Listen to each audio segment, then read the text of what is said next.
Rain lashed Claire's face, mirroring the turmoil inside her. Each drop, cold and sharp, felt like an accusation. Her son, her baby, was gone, snatched away in the night. She knew with a mother's intuition who had taken him.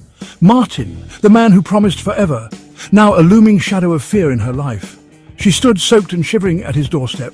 This wasn't just a fight for her son, it was a fight for her soul. Claire remembered the day Ethan was born.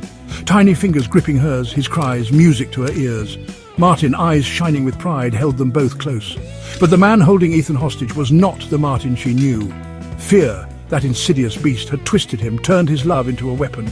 This wasn't about protecting Ethan, it was about punishing her, and she wouldn't let him get away with it. Not this time. The door opened a crack. Martin's face, etched with apprehension, appeared. "Claire," he breathed, surprise tinged with guilt. "What are you doing here?" His voice shook, betraying the facade of control he desperately clung to. "He needs his mother, Martin." Claire's voice was low, dangerous. "Let me see him." Martin hesitated, his gaze flickering to something behind him. Fear, raw and potent, emanated from him. "He's sleeping," he mumbled, attempting to close the door.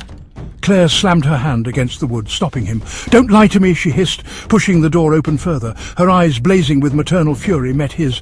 "I won't ask again, Martin. Let me see my son." Martin backed away, fear twisting his features.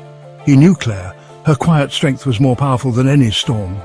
"He's better off here, Claire," he pleaded, his voice cracking. The words were meant to hurt, to cut her to the core, and they did. But they also fueled her resolve. "Don't you dare tell me what's best for him," she spat, stepping into the house. "You don't get to decide that anymore." The air crackled with tension. Martin, caught between his fear and the undeniable love for his son, seemed to crumble. He ran a hand through his hair, defeated. "He's in his room," he whispered, his gaze dropping to the floor. The admission hung heavy in the air, a surrender to the inevitable. Claire, her heart pounding a war drum in her chest, walked past him, her purpose unwavering. The door to Ethan's room was ajar, a sliver of light spilling out.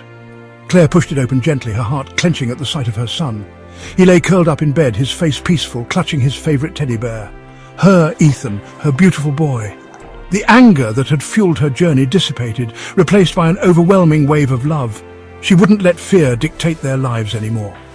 With a newfound determination, Claire scooped Ethan into her arms. He stirred, his sleepy eyes widening in recognition. "Mummy," he mumbled, his voice thick with sleep. "It's okay, baby," she whispered, holding him close. "Mummy's here now." As she walked past the defeated Martin, her head held high, she met his gaze one last time. "We're going home," she stated, her voice firm, resolute. There was no room for argument, no space for fear. This was a mother's love, fierce and unwavering, and it had won.